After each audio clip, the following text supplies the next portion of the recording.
হবে বাই বুট হবে,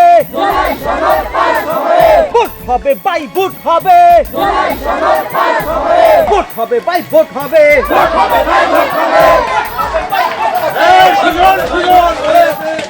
এই সুজন, কার দলে যোগ দিলি, কার মিছিল করলি? আজব খেলা দাদা, আজব খেলা। আমার দল, আমি ভোট দিমু। তোর দল, তুই ভোট দিবি? মানে তুই ইলেকশনে দাঁড়াইছিস? ওই যে আমরা জনগণ, গণভোট আইছে, গণভোট। আমাদের ভোট আমরা দেব। তুই এসব শুনলি কোত্থেকে, জানলি কোত্থেকে? থানার মাঠে ঢাকা থেকে লোক আইছে, তারা বুঝাচ্ছে। মনে রাখো, তুমি কিন্তু একজন, ভোট কিন্তু দুইটা। এই চল, এই ভোট দাও। গুলশানারা বুঝি শুনছো, দেশে ভোট আইছে। হ্যাঁ শুনছি তো। তুমি কিন্তু দুইটা ভোট দিতে পারবা, একটা এমপি বানানোর জন্য, একটা নিজের জন্য। নিজের জন্য মানে? তুমি দেশের নাগরিক, তার মানে তুমি এই দেশের মালিক। গণভোটের মাধ্যমে তুমি ঠিক করতে পারবা ভবিষ্যতের বাংলাদেশ কিভাবে চলবে। হাসিনার মতো একক সিদ্ধান্তে দেশ চলবে না, সবার মতামতে দেশ চলবে। তাই নাকি? দেশের ভবিষ্যতে চালকের আসনে তুমি। গণভোটে হ্যাঁ ভোটে ভোট দিলে এই দেশে স্বৈরতন্ত্রের পরিবর্তে আসবে গণতন্ত্র। তাইলে আমি হাতে ভোট দেব, দেশে গণতন্ত্র আনবো। কাকা কাকা, সুজন যে গ্রাম বইরা মিছিল কইরা ভোটের কথা কইতাছে, ওর উল্টাপাল্টা কথা তো কিছুই বুঝি না। এইটা কি ভোট? শোন, আমি থানার মাঠে গেছিলাম, ঢাকার এক সাহেবে পাইছিলাম, তার কাছ থেকে সবকিছু শুনিয়ে বুঝাইছি। এটা হলো গণভোট। দেশ মেরামতের দায়িত্ব পড়ছে জনগণের হাতে, মানে ভোটারদের হাতে, মানে আমাদের হাতে। তাইলে কি এমপি ইলেকশন হবে না? আরে বোকা, সেটা তো হবেই। ওই একই সাথে গণভোট হবে।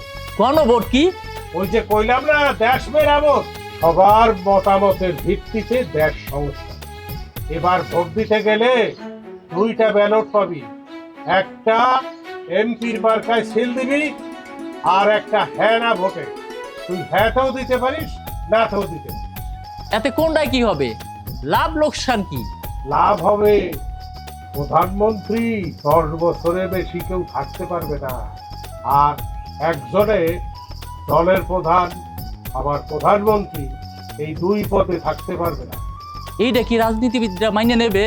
মানিয়ে নেবে না মানে? তারা তো জুলাই সনদে স্বাক্ষর করছে।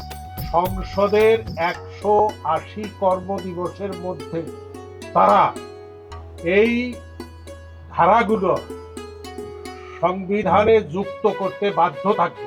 আর শোন, হ্যাঁ না ভোটের হ্যাঁ পাশ হইলে আমাদের রাষ্ট্রপতির ক্ষমতা বাড়বে।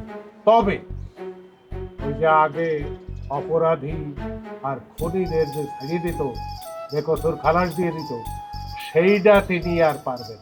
এইটা কিন্তু ভারী ভালো হবে।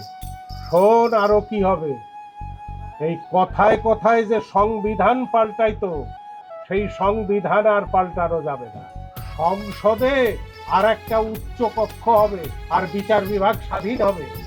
কোর্ট আদালত জনগণের দোরগোড়ায় আসবে। সত্যি এত কিছু হবে? সত্যিই হবে। জুলাই সনদ পাশ হইলে এর সব কিছুই হবে। আর এর পরে, মানে পরবর্তী নির্বাচনে থাকবে তত্ত্বাবধায়ক সরকার। সব দল মিলিয়ে সেই তত্ত্বাবধায়ক সরকার গঠন করবে।